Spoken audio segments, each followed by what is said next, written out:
You'd never believe that a royal title could be used to erase a man's identity, but that's exactly what some say Meghan Markle did to Prince Harry.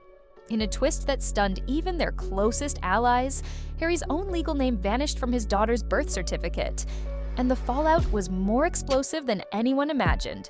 When little Lilibet Diana was born, the world expected the usual formalities: a carefully worded birth announcement, a glossy photo, and a legal record that spelled out exactly who her parents were. But buried in that paperwork was a detail so strange, it set off alarm bells from Buckingham Palace to California.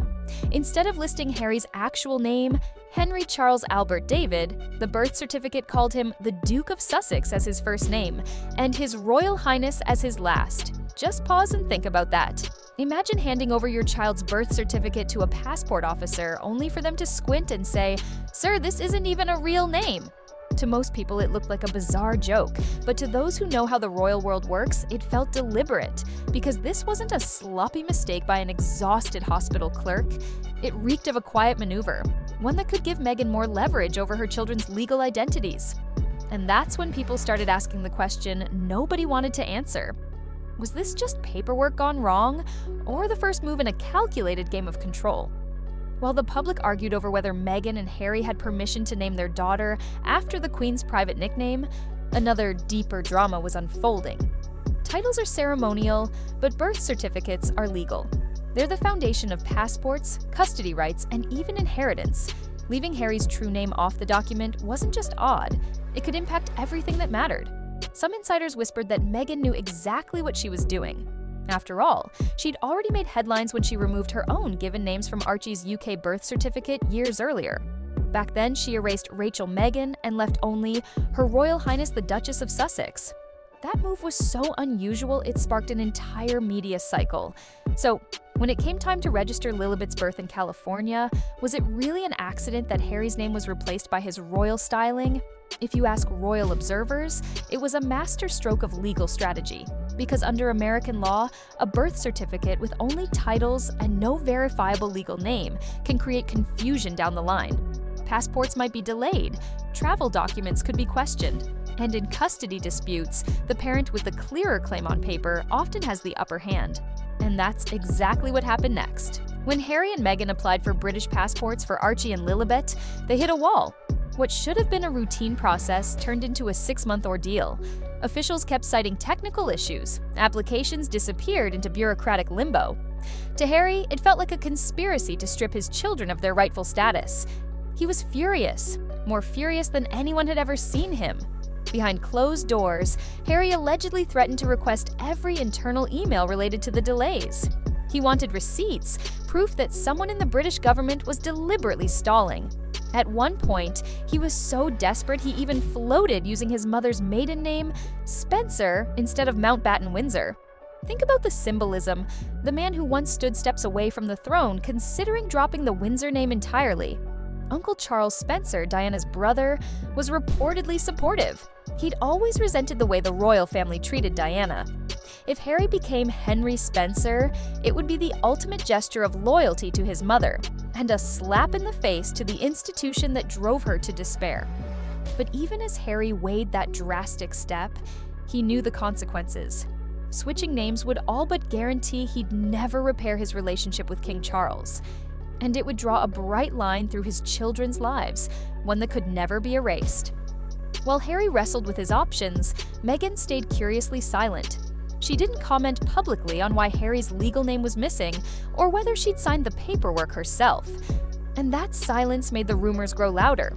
Some believed she was quietly tightening her control, making sure any future legal disputes over the kids would tilt in her favor. Because here's the uncomfortable truth. In the UK, an ancient law still gives the monarch a say over royal grandchildren. If Charles ever wanted to flex that power, having a clean, indisputable birth certificate could matter. But if the father's name is blurred or incomplete, it muddies the waters. That's why Harry's name, just 5 words, carried so much weight. When the passports finally arrived after months of threats and negotiations, it was a hollow victory. The damage was done. Trust had frayed. And Harry was left to wonder, how did it come to this? A man born into one of the world's most famous families, forced to fight tooth and nail just to have his name recognized on a piece of paper. But the story didn't end with the passports. According to legal experts, the only way to correct a missing or inaccurate parent name on a birth certificate is to formally re-register the birth. That's a serious process. You have to file new paperwork, submit evidence, and essentially admit the original record was flawed. If Harry and Meghan did that behind the scenes, they never announced it. If they didn't, Lilibet's birth certificate still has that glaring omission. Which raises the question, was this all part of a plan? Some say Meghan's priority has always been control over her image, her family, and her narrative. Others think she was just trying to protect her kids from the same suffocating royal machinery that swallowed Diana. Either way, the result was the same. Harry's name was reduced to a title, and he was left fighting to prove his own fatherhood. And let's be clear, this isn't just about symbolism. Passports, travel permissions, and even custody arrangements depend on what's in the paperwork. If Harry ever wanted to travel internationally with his children without Meghan, he'd need her written consent. That's the law. And if she refused, he'd be stuck. A prince who couldn't board a plane with his own kids unless the woman he married signed off? There's something chilling about that. To the public, Harry still wears the Duke of Sussex title. He still carries the aura of royalty. But in the documents that define real power, the birth certificates, the passports, the custody agreements, he's increasingly invisible. Meghan, meanwhile, holds the keys to everything that matters, and she holds them tightly. Critics have called this a legal chess game, one Meghan is winning move by move. Each delay, each omission, each signature plays into a bigger strategy. And Harry, for all his royal heritage, is just another player trying to keep up. When you peel back the headlines about their Netflix deals and podcast ambitions, this is what you find. Two people locked in a silent struggle over identity and control. A struggle so personal, it doesn't matter that the whole world is watching. And here's the most unsettling part. If Meghan could remove Harry's name from a birth certificate without public outcry, what else could be rewritten or erased in the years to come? What other documents might quietly shift, redacting pieces of Harry's identity until he's little more than a figurehead in his own family's story? As the dust settles, one thing is clear. For all the glamour of Montecito and the trappings of modern celebrity, Harry has never seemed more adrift. The man who once fought to protect his mother's legacy now finds himself battling to protect his own. And whether you see Meghan as a master tactician or a protective mother, the outcome is the same. Harry's name, the name he was born with, was almost written out of history. It's a sobering reminder that in the end, titles don't matter nearly as much as the words on a form. And no matter how famous you are, the fight to stay recognized in your own children's lives can be the hardest battle of all. Because when a birth certificate can be used as a weapon, nothing is truly off limits. Not even the identity of a prince. And that's why Harry was furious, not just at Meghan or the palace or the bureaucrats, but at the realization that all the privilege in the world couldn't protect him from the most basic indignity of all, being reduced to a title while the person he loves most held the pen. But the drama doesn't stop with a single document. If you look closely, you start to see a repeating pattern. Harry fighting to be seen as more than a title, and Meghan determined to build a life outside the palace's shadow. Some people call it liberation, others call it erasure. Either way, every time Harry's name gets replaced by a stylized label or delayed by bureaucracy, it chips away at something vital, his sense of belonging. And the irony is almost painful.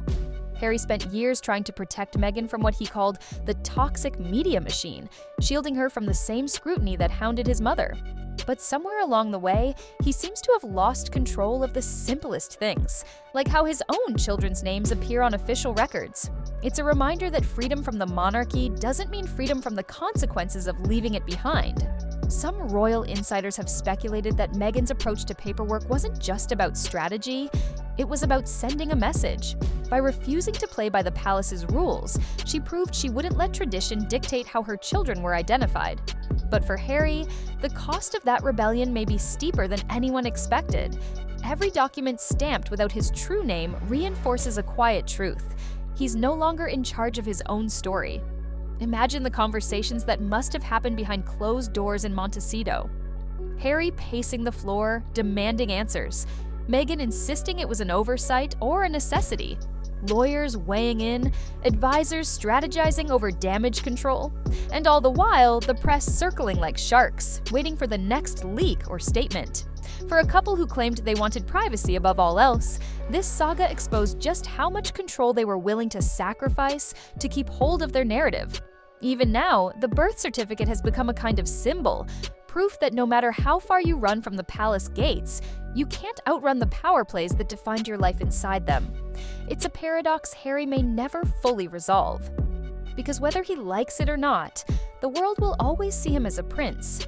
And every slip of paperwork that reduces him to a title only underscores how little that title means when it comes to being a father. And if you step back, you realize this isn't just a story about royal drama or tabloid headlines. It's about identity, about what happens when the labels you were born into collide with the life you choose for yourself. For Harry, that collision is still unfolding. One birth certificate, one passport application, one headline at a time.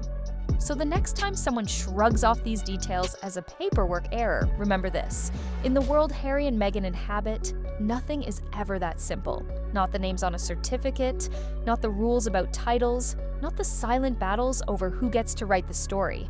Because sometimes, the smallest omissions reveal the biggest truths. And this truth is impossible to ignore. Harry's fight to stay visible in his own family isn't over. It's only just begun.